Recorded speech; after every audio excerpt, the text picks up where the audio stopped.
북한에서 중국을 통해 한국 드라마나 영화를 몰래 접한다는 소식은 익히 알려진 사실입니다. 그래서일까요? 한류 열풍이 북한만 피해가지는 않은 듯한 상황인데요. 최근 북한 내부에서 이례적인 일들이 연이어 일어나고 있어 관심이 주목되고 있습니다. 바로 북한 평양 시내에서 삐라 전단 살포 사건이 발생한 것입니다. 북한 당국도 이례적인 상황에 크게 당혹해하고 있다고 현지 소식통들은 밝히고 있습니다. 평안남도의 한 주민 소식통은 지난 14일 며칠 전 평양에서 당국을 비난하는 삐라 사건이 터져 사법당국이 일제조사를 벌이고 있다면서 당국에서는 삐라를 주운 주민들에게 그 내용에 대해 절대 함구할 것을 지시했지만 삐라 살포 소식은 주민들 속에 계속 확산되고 있다고 자유아시아 방송에 전했습니다. 소식통은 지난 10일 평양시 외곽 사동구역에서 의문의 삐라 사건이 발생해 지금 평양시 내 분위기가 매우 어수선하다면서 그날 아침 날이 밝으면서 발견된 삐라는 장천협동농장의 밭과 주민 거주 지역의 주택가에 대량으로 살포되어 하얗게 널려 있었다고 증언했습니다. 소식통은 또 밤새 뿌려진 삐라를 수거하기 위해 구역안전부와 인근 부대, 군인들까지 동원되었다면서 일부 삐라는 농장원들이 거주하고 있는 단층 주택의 지붕 위에 널려 있어 군인들이 지붕 위에 올라가 삐라를 수거하느라 한바탕 소동을 피웠다고 설명했습니다. 이와 관련 평양의 한 간부 소식통은 이번 평양 사동구역에 살포된 삐라는 예전에 남조선에서 뿌린 삐라와 달리 비닐종이가 아닌 저질의 조선 종이에 인쇄된 것이어서 더 큰 파장을 일으키고 있다면서 외부에서 날아온 삐라는 비닐막이 입혀진 코팅된 고급 종이에 인쇄되었는데 이번에 뿌려진 삐라는 비닐막도 없이 일반 종이의 인쇄 상태도 약간 거칠게 되어 있다고 말했습니다.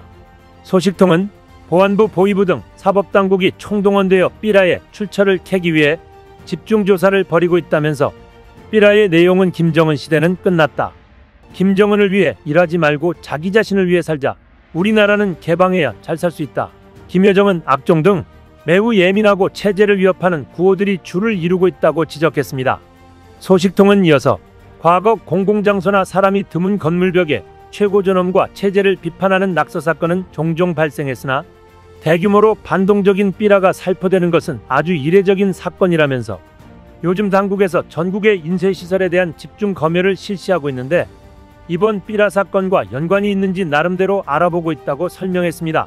지난 15일 황해북도의 한 사법기관 간부 소식통은 요즘 황해북도 바닷가 지역에 불온 삐라를 보면 즉시 신고하라는 사법당국의 포고문이 포치되었다면서 하지만 주민들은 당국의 이 같은 지시에 대해 콧방귀를 뀌면서 오히려 삐라의 내용에 대해서 궁금해하고 있는 실정이라고 자유아시아 방송에 전했습니다. 소식통은 지난 4월에도 사리원시와 인근 지역에 출처불명의 삐라가 살포되는 사건이 터지면서 해당 지역의 사법당국에 비상이 걸렸다고 전했습니다. 이어 사법당국은 주민들에게 삐라를 발견하는 즉시 신고하라는 포고령을 내리고 군인들을 시켜 삐라 수거 작업을 벌이고 있다고 전했습니다. 또한 삐라를 발견하고도 이를 읽어보거나 보관하는 자는 반역죄로 다스리겠다며 주민들을 협박하고 있다고 말했습니다. 소식통은 또 국가안전성에서는 해당 지역의 안전부와 보위부 합동으로 삐라의 출처가 어딘지 조사하고 있다면서 이번에 발견된 삐라에는 3대 세습 웬 말이냐, 우리도 사람답게 살고 싶다, 우리에게 자유를 달라 등 반체제 문구가 적혀 있었다고 설명했습니다. 소식통은 그러면서 평양에서 삐라 사건이 터진 데 이어 황해북도 바닷가와 사리원 일대에서 삐라가 대량으로 발견되면서 당국이 크게 당황하고 있다고 전했습니다. 그럼에도 당국에서는 지난 시기 남조선에서 풍선에 매달아 보낸 삐라와 이번 황해북도 해안가 일대에서 발견된 삐라가 비슷한 형태여서 이번 삐라는 남조선에서 보낸 것으로 내부적으로 결론을 내린 것으로 알고 있다고 강조했습니다. 상황이 이렇게 되자 북한이 청년들 사상 단속에 안간힘을 쓰고 있는 모양새입니다. 노동당 기관지 노동신문은 21일 청년들은 사회주의 도덕과 문화의 참다운 주인이 되자 기사에서 청년들이 도덕적으로 건전하고 문명한 나라는 어떤 경우에도 흔들리지 않고 끊임없이 상승 발전할 수 있지만 청년 세대가 타락하면 그런 나라에는 앞날이 없다고 경고했습니다. 신문은 과거 사회주의 국가의 사례를 들며 도덕 교육을 등한시한 결과 많은 사람, 특히 새 세대 청년들이 개인주의에 기초한 부르주아 도덕에 오염돼 부패 변질되게 됐으며 종당에는 사회주의를 지키는 것을 도덕적 의무 밖의 일로 여기는 현상이 우심하게 나타나게 됐다고 지적했습니다. 특히 청년들이 공산당을 분열 와해시키고 사회주의 국가를 자본주의화하려는 반동들의 책동에 박수갈채를 보냈다며 사회주의 제도를 비난하면서 그것을 무너뜨리는 데 앞장섰다고 설명했습니다. 이처럼 도덕교육의 중요성을 강조하는 동시에 천리마 시대 청년들을 모범으로 내세우고 청년층이 스스로 언어와 복장을 단속해야 한다고 주문했습니다. 신문은 청년들은 언어예절, 인사예절, 공중도덕을 자각적으로 지키며 항상 외모를 단정하고 고상하게 하는 습성을 가져야 한다며 사회주의 도덕과 배치되는 낡고 반동적인 도덕과 생활 풍조가 절대로 스며들지 못하도록 해야 한다고 강조했습니다. 북한은 최근 연일 청년층의 사상 단속을 강조하고 있습니다. 청년층은 경제건설의 핵심 인력이자 동시에 외부 문물에 대한 호기심이 가장 크고 사상해이가 일어나기 쉬운 집단이기 때문이라는 것입니다. 김정은 국무위원장은 지난달 8일 세포비서대회 폐회사에서 새 세대들의 사상 정신 상태에서 심각한 변화가 일어나고 있는 현실을 지적하고 청년들의 옷차림과 머리단장, 언행, 사람들과의 관계에 대해서도 늘 교양하고 통제해야 한다고 강조했습니다. 특히 김 위원장은 최근 20, 30대 청년들의 스키니진 착용을 불법화시키기도 했습니다. 서구의 영향으로 자본주의적 패션이 청년의 침투해 정권을 무너뜨릴 수 있다는 불안감 때문으로 알려졌습니다. 화려한 머리 스타일 등 자본주의 패션 금지령도 내렸습니다.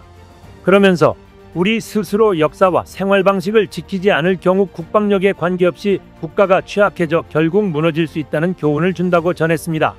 지난해 말 반동사상문화 배격법을 제정해 남한 영상물을 시청한 경우 징역형을 최대 5년에서 15년으로 강화하고 유포자의 경우에는 최고 형량을 사형으로 상향했습니다. 북한 젊은층을 중심으로 깨어있는 시각의 목소리가 담긴 전단 배포가 평양 시내에서 일어난다는 것은 상당한 신호로 들리고 있습니다. 이런 가운데 마키노 요시히로 일본 히로시마 대학교 개건교수 겸 아사히신문 외교전문기자는 최근 북한의 일련의 사건들로 북한 내부의 혼란과 갈등 가능성을 제기했습니다. 그 이유를 두 가지로 설명했습니다. 첫 번째는 지난 8일 조선중앙통신이 발표한 보도에서 김정은이 국방대학을 방문했을 때 원래 우리는 한국과 전쟁할 생각이 없다고 말한 부분입니다. 일부 전문가는 김정은이 최근 과격한 발언을 이어가면서도 긴장이 고조하는 것에 대한 속도 조절을 노린 발언일 수 있다고 지적했는데 만약 이런 상황에서 김정은의 발언이 속도 조절을 염두에 둔 것이라면 북한 지도부 내에 혼란이 발생하고 있을 가능성을 시사한다고 분석했습니다. 두 번째는 조선중앙통신은 9일 최고인민회의가 지난 7일에서 8일에 열렸다고 보도했지만 한국에 대한 적대시 정책을 반영한 헌법 개정에 관한 언급은 없었습니다. 김 총비서는 지난 1월 최고인민회의에서 다음 회의 때 한국을 적대시하는 내용을 헌법에 반영하라고 지시한 바 있습니다. 하지만 그 지시가 있었음에도 헌법 개정 결과가 보도되지 않은 것은 김정은의 권위를 훼손할 수 있는 매우 이례적인 일입니다. 이는 북한 군과 당 사이에 권력 갈등이 있었음을 시사하고 있다고 봤습니다. 최근 북한군 총참모부가 남측과 연결된 도로와 철도를 9일부터 완전히 차단하고 남쪽 국경을 영구적으로 봉쇄하는 요새와 공사를 진행한다고 발표한 것도 최고인민회의 보도와 크게 대비된다고 지적했습니다. 북한군이 남북 간 적대 정책이 미뤄지는 것을 받아들일 수 없어 스스로 한국을 향한 적대 정책을 발표했을 가능성이 있다는 것입니다.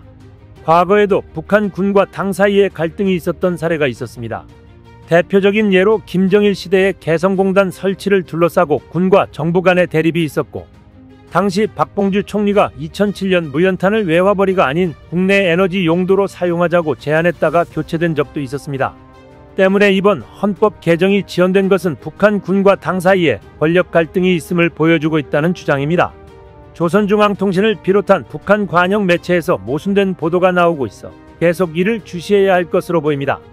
한편 평안북도의 한 군 관련 간부 소식통은 7일 최근 군대 내에서 군인들을 대상으로 무력통일관에 대한 정치상학교육이 진행되고 있다면서 이는 북한이 대내외에 선포한 2개 국가론과 정면 대치되는 것이라고 자유아시아 방송에 전했습니다. 소식통은 올해 들어 전체 군인들을 정치사상적으로 무장시키기 위한 정치선전 사업이 더욱 강도 높이 벌어지고 있다면서 이 사업은 최고사령관의 의도대로 군인들의 사상의식을 무력통일관으로 무장시키기 위한 선전선동의 일환이라고 지적했습니다. 또 당국이 주장하는 선전 영상물의 주요 내용은 최고사령부의 무력통일관을 강조한 것이라면서 군인들이 남조선과 외세에 대한 어떠한 환상도 가지지 말고 오직 최고사령관의 무력통일관으로 철저히 무장할 것을 강조하는 것이라고 덧붙였습니다. 현재 북한 전력으로 한국을 무력으로 통일한다는 것 자체가 말이 안 되기에 내부 단속을 위한 결의를 다지는 것으로 보입니다. 이상 시온TV였습니다.